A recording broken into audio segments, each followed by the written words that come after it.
All right, so we're going to launch into session 4, which is on the final dichotomy of judging and perceiving. Now, this is one that anybody who is familiar with Myers-Briggs, this is another one like introversion, extroversion. It's not as accessible in the public consciousness as introvert and extrovert.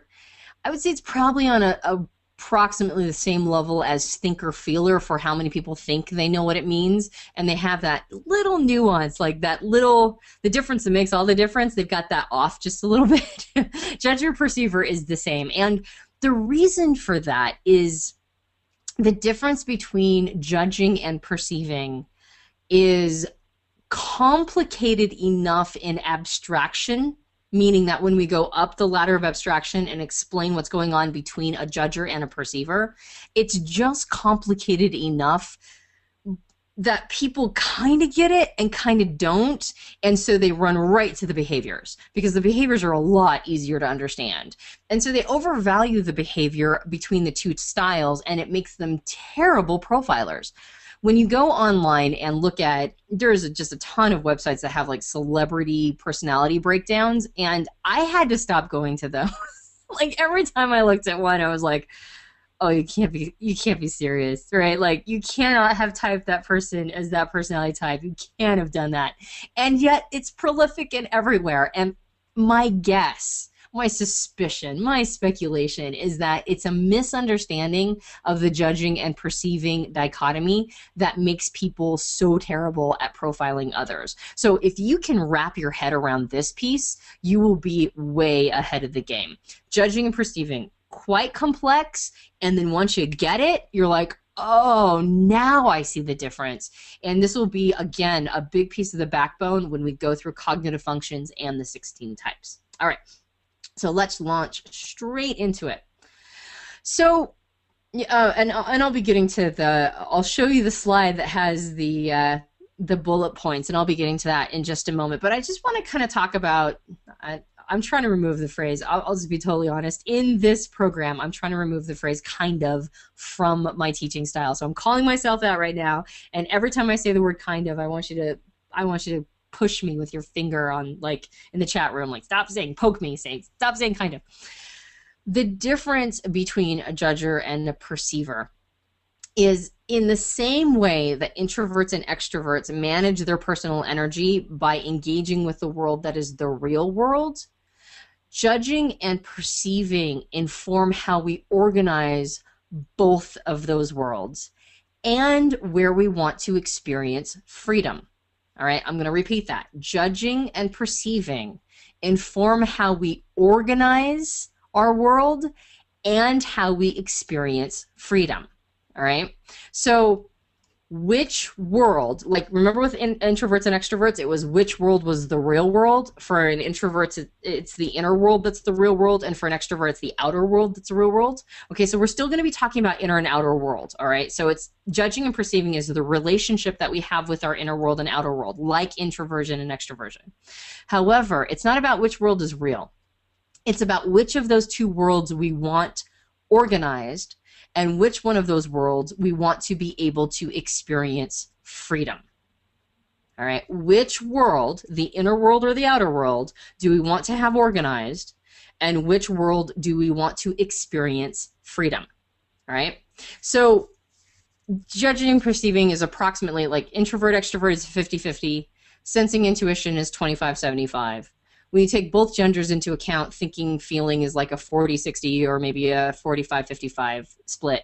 Judging and perceiving is about a 45-55 split too, favoring judgers. There's actually slightly more judgers in the world than there are perceivers. 55% of the population approximately is judging. 45% of the population is approximately perceiving, or judger and perceiver. Now, the judging-perceiving dichotomy is, again, conceptually complicated, so bear with me. All right, we're going to look at it from enough angles so that you'll be able to get this piece. So to understand the judger perceiver split, we have to understand the difference between the inner world and the outer world. All right. The inner world for, again, let's talk about introverts and extroverts. For an introvert, the inner world's the real world. For an extrovert, the outer world's the real world. So let's just be thinking in terms of inner world and outer world. There's two worlds that we reference as human beings. As an individual, right, as Antonia, I reference primarily two worlds for my, to have a complete picture. I reference what's going on inside of Antonia, and then I reference what's going on outside of Antonia in the world around me. Inner world, outer world. Inner world, outer world, okay? So a judger wants that outer world, they want that outer world to be organized. They want the outer world to be organized so that they can experience freedom in their inner world. All right? If they have outer world organization, that means they get to experience freedom within themselves. For a perceiver, it goes the opposite direction.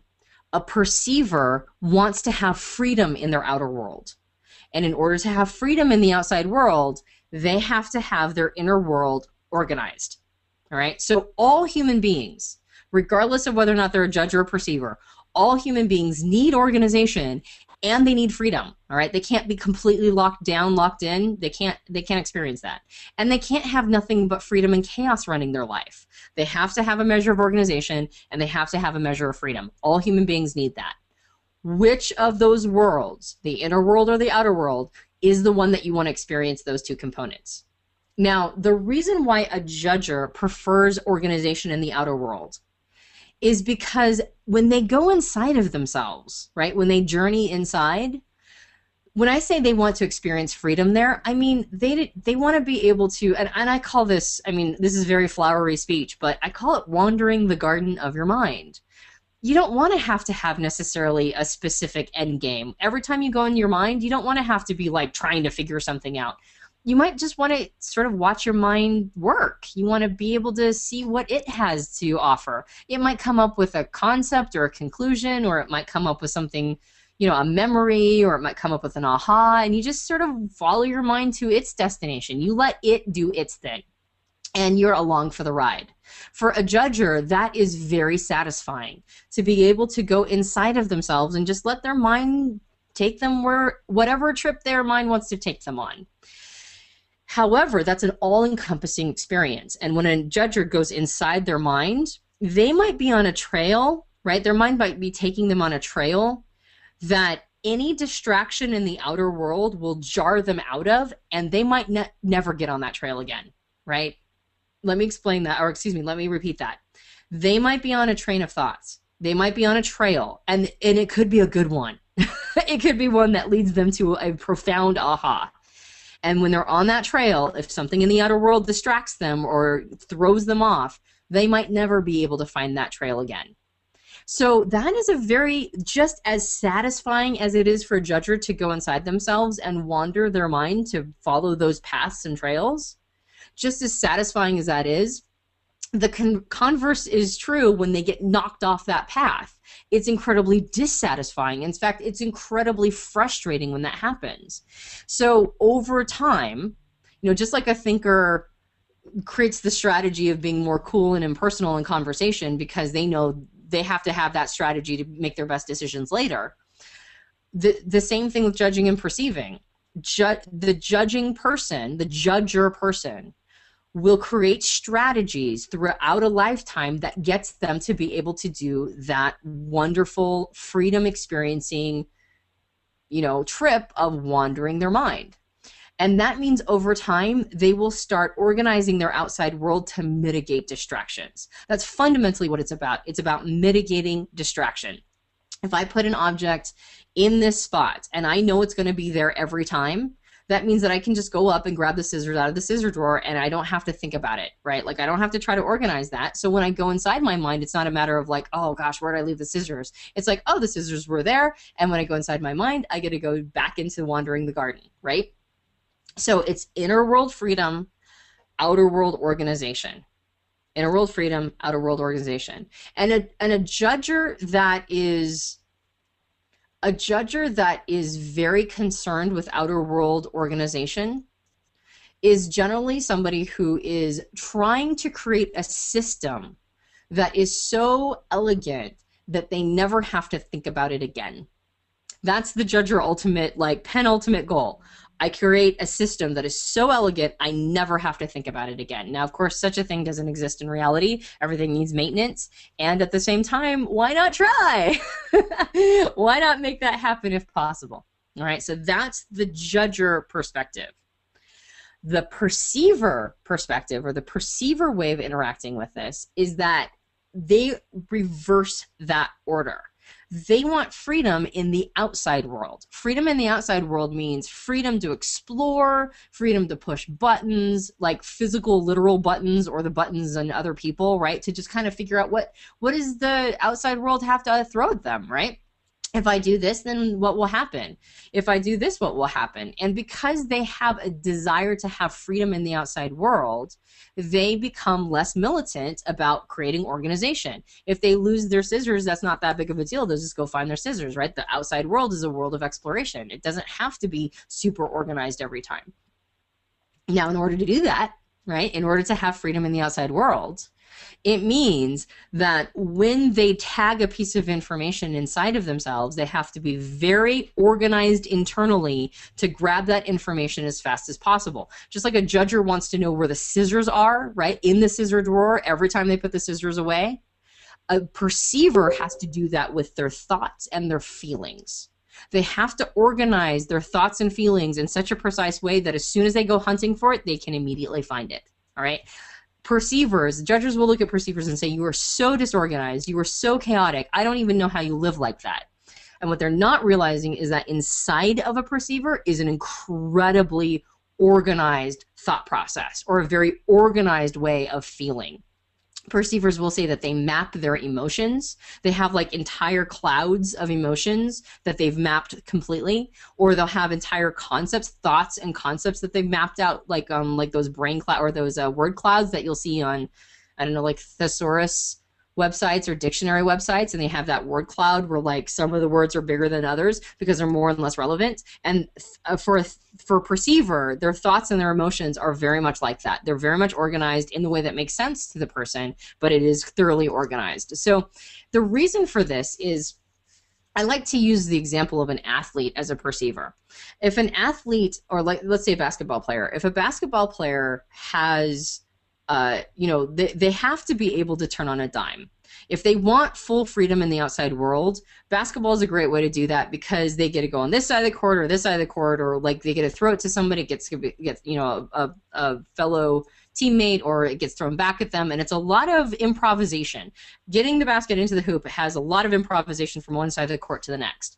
But the only way to be able to actually be able to, like immediately respond to the outside world, no matter what the stimulation is being thrown at the person, they have to have little pieces of information readily available, like what is the specific angle of my wrist that I need to be tipping my wrist at in order for the ball to go into the hoop.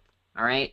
In order for the ball to perfectly land the hoop, what is the specific angle of my wrist that I need? That's a piece of information that they have to instantly be able to call upon. It's got to be right there. It's got to be in that drawer, right?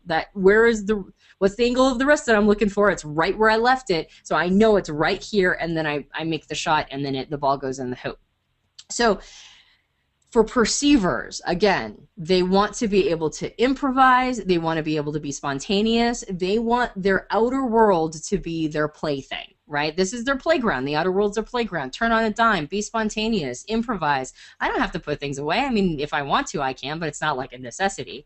But in order to accomplish the things that they want to accomplish in improvisation, they have to be able to call upon information very quickly. So their inner world has to be very organized. And a judger goes the opposite. Their freedom, their spontaneity, their improv, that all happens inside of them. That's internal as they're thinking. They're allowing their brain to take them to conclusions that could be profound and amazing ahas. But the only way to do that is to mitigate distraction in the outside world, and that means organization.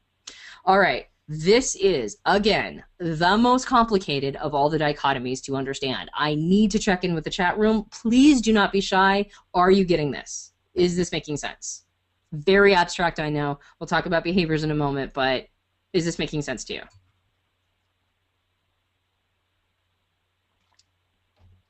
Dana says yes. Okay, cool. Please don't be shy. If it's not making sense, please let me know. It's making a lot of sense. Okay. Cool.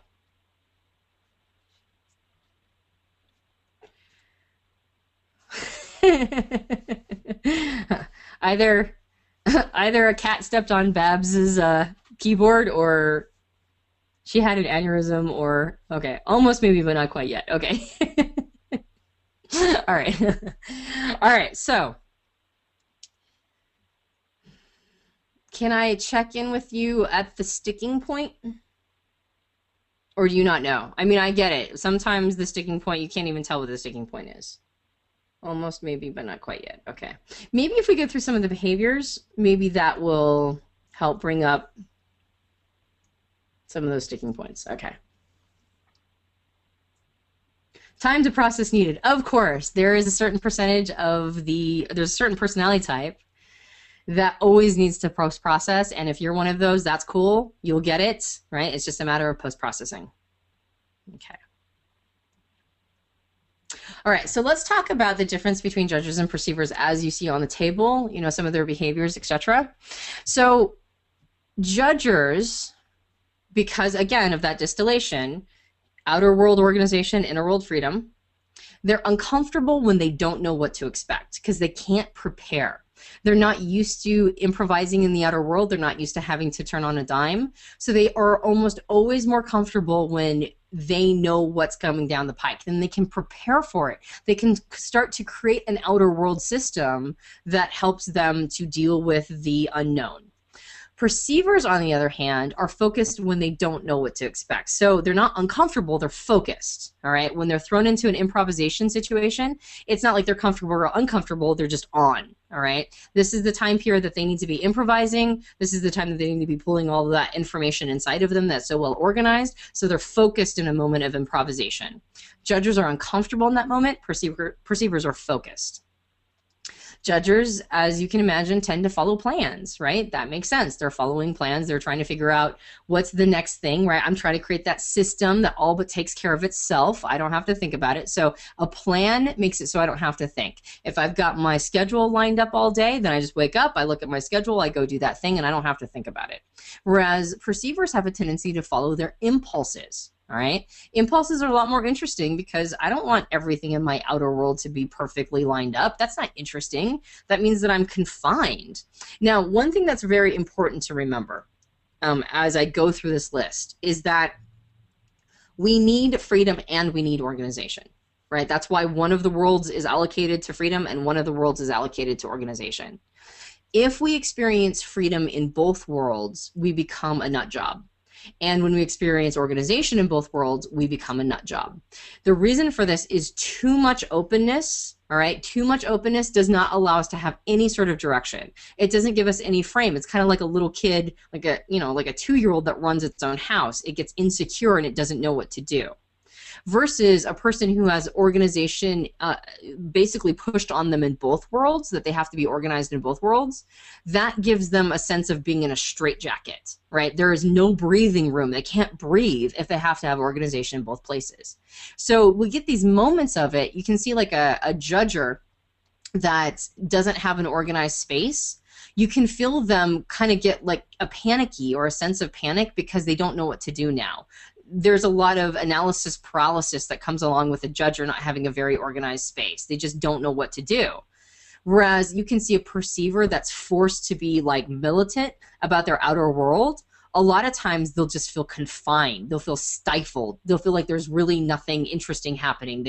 It's almost like they don't even have any breathing room. So it's important that the types are able to honor their process, right?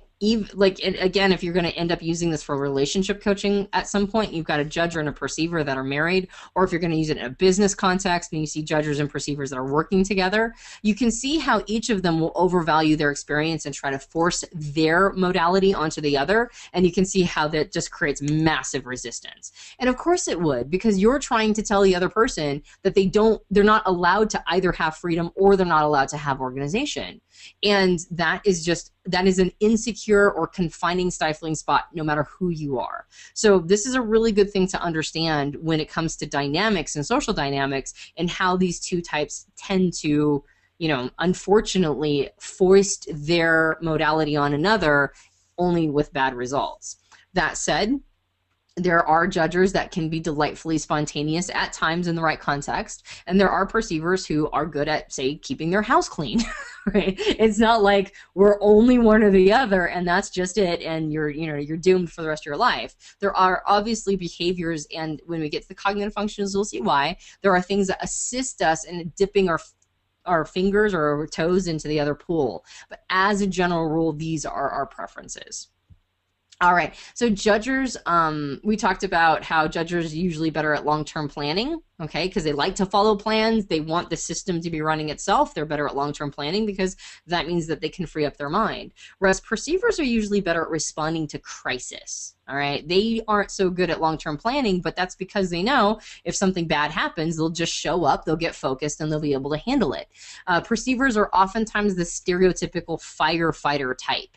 That doesn't necessarily mean that they're literally have chosen a career in firefighting, but it does mean that when a fire starts to, like some fire starts to burst out, it's a perceiver who's really good at just coming in and putting the fire out. Judgers tend to be early or on time, and perceivers tend to be on time or late. It's because they're not managing their schedules as closely as a judger is. For judgers, they want a system that doesn't require thought. To be on time or early means that they don't have to think about it. They don't have to make apologies. They don't have to, be frazzled. They can just show up, and that frees their mind. Whereas a perceiver wants to have that spontaneity, so they might have said, yeah, I'll be there in 20 minutes, and then, ooh, shiny, and then suddenly they're wandering off to perceive this fun thing, and they're like, oh, crap, I only have 10 minutes to get there, and it's a 20-minute drive. So perceivers have a tendency to get distracted, and so they're not, it's not as critical for them to be on time, which is clearly something you probably have seen an argument between two people have.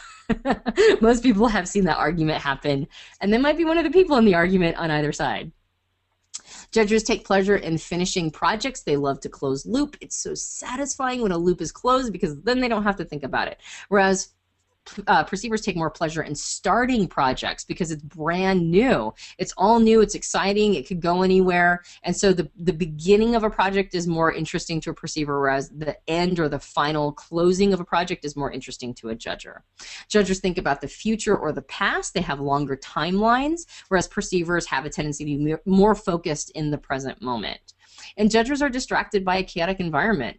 Again, if a judger is surrounded by chaos, right, the freedom in the outside world, that just puts them in an insecure spot of I don't know what to do. Whereas perceivers are more indifferent to, or even sometimes energized by a chaotic environment. Now, we could be talking chaos, like I'm looking at our studio and our library and our office are sort of kind of compiled together, and it's not the most organized space. I'm a perceiver. My husband's a perceiver. We are not the most organized people. And I wouldn't say that this energizes me, but if something started getting really chaotic inside, if a fire, like not a literal fire, but if something really kind of juiced us and went, oh my goodness, there's an emergency to put out, we'd run in, we'd get focused, we'd get interested, we'd get energized by this emergency. And the fact that it's not the most organized space is not that big of a deal. Whereas for a judger, I'm sure if they saw our library, it would make them want to stab their face. Now, I know some judgers that are like that, and they hate their lives. A judger that has a very disorganized space, office space, etc., they oftentimes are very unhappy with that. So it does happen, but they're usually not okay with it. Judges are at their best in familiar environments, whereas perceivers are at their best in stimulating environments, and new is often stimulating.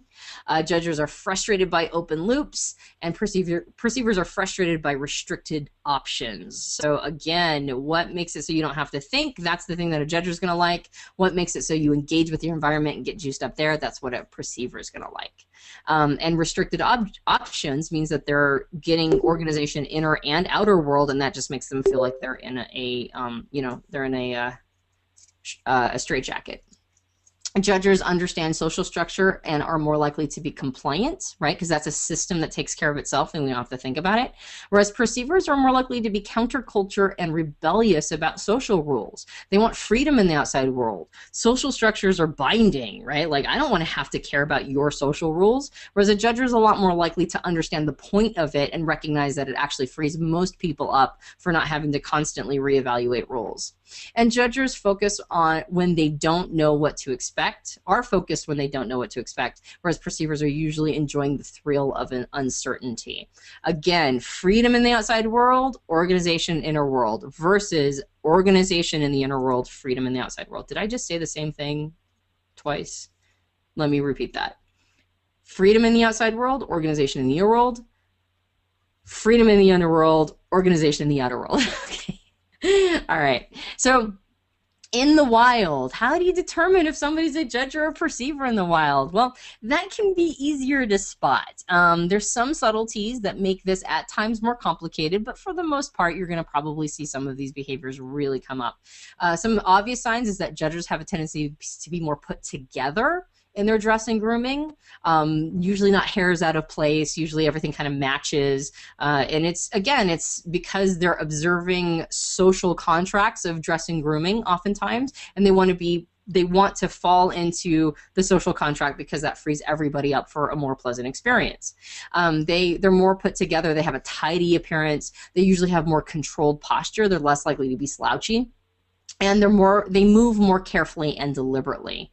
Their vehicles are more likely to be tidy. Okay, they're more likely to be the kind of person who actually vacuums their car. I haven't vacuumed my car in the entire 20-something years that I've had cars. I mean, that's not true. Obviously, I vacuumed them sometimes, but it's not really something that's on my radar. Judges have a tendency, and not that I'm the only perceiver on the planet. There's some perceivers that love their cars vacuumed, including my father, who would choke on his tongue if he saw my car or my vehicle.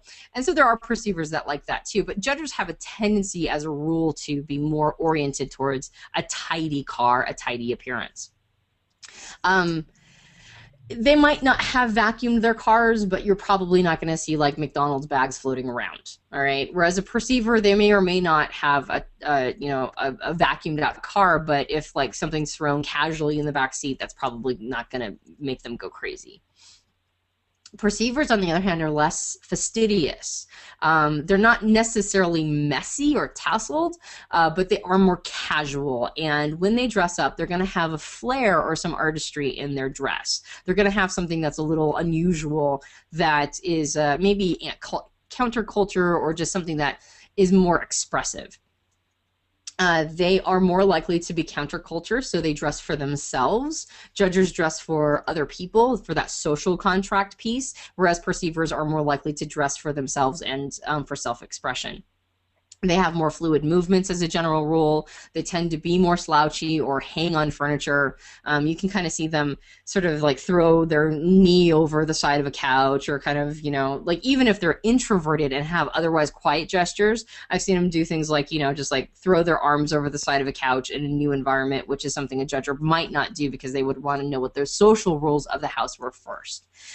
They are they have a tendency to tuck their feet up when they're sitting. They're just it's more like they're comfortable in the environment. They're not looking for the rules that tell them how to behave. It's more like they're deciding what rules they're going to bring to every context, because again, their organization is internal. So what they decide is the rule, the quote-unquote rule, they're going to bring to all of their contexts. Whereas the judges are going to be more sensitive to what the rules of that context are. And, judges are more likely to be considered, they're going to consider a social context when they're determining how to behave and dress. Perceivers are going to determine how they feel or think before they enter any sort of situation. For example, a perceiver is a lot more likely to wear, say, Converse shoes with a tuxedo. All right, and a judger is a lot less likely to do that, because the judger is going to wear nice shoes to go with their tuxedo. Why dress up, in a tuxedo if you're just going to wear Converse? Whereas a perceiver is going to do that as their little piece of flair. All right. And, when it comes to tasks, judges are more likely to get their tasks done early, right? Perceivers are more likely to push to the 11th hour, to use that adrenaline to push them through. It's very common for perceivers to, sometimes perceivers will manufacture fires because they're so good at putting them out, and that gives them an extra oomph so you get something done. Whereas a judger is going to feel that's going to be very unsettling to them. So I don't think a judger would ever intentionally create a fire to force themselves into action and use the adrenaline, because they're not really going to have the same relationship with a fire that a perceiver will. All right. So here's the exercise for if you're interested in profiler training certification. Here is your exercise for judges and perceivers. Write a short post in the members area and identify yourself as a judger or a perceiver. So are you a judger or are you a perceiver? Write a paragraph about how much you enjoy freedom in your chosen realm. So if you're a judger, this would be the inner world. How much do you enjoy freedom in the inner world? And if you're a perceiver, how much do you enjoy freedom in the outer world? Write another paragraph about how much you need organization and structure in the opposite realm. So if you're a judger, loving your freedom in your inner world means that you need structure in your outer world. And how does that look for you? Like, how does that need for organization manifest in your life? And for those of you that are perceivers, how does that organization in the inner world manifest for you? How do you experience needing that organization internally in order to have your outer world freedom? And what happens when you don't get the structure you need? What ends up happening? So just kind of share your experience. Your exercise is to share your personal experience as a judge and perceiver, and now that you understand the difference, how does it manifest for you? How is that showing up for you in all of those realms, and how much do you need that organization in the realm of your chosen, in your chosen realm? For the rest of this week, observe how these two needs play out in your life. So for the rest of the week, for the rest of your life, however long it takes, observe how long or how these two needs play out in you as a judge or a perceiver, and whether or not they cause conflict with other people. That's the big one. How is this causing conflict with maybe your mate, with people that are in your immediate family, with your business, your clients, your workmates, etc.? How does this show up? And observe how everybody has these same needs, though they might play out in different ways. So really be observing judges and perceivers and notice how these needs play out in their life and how you're impacted by them and how other people are impacted by them. All right, so that is the exercise for those of you interested in profiler training certification.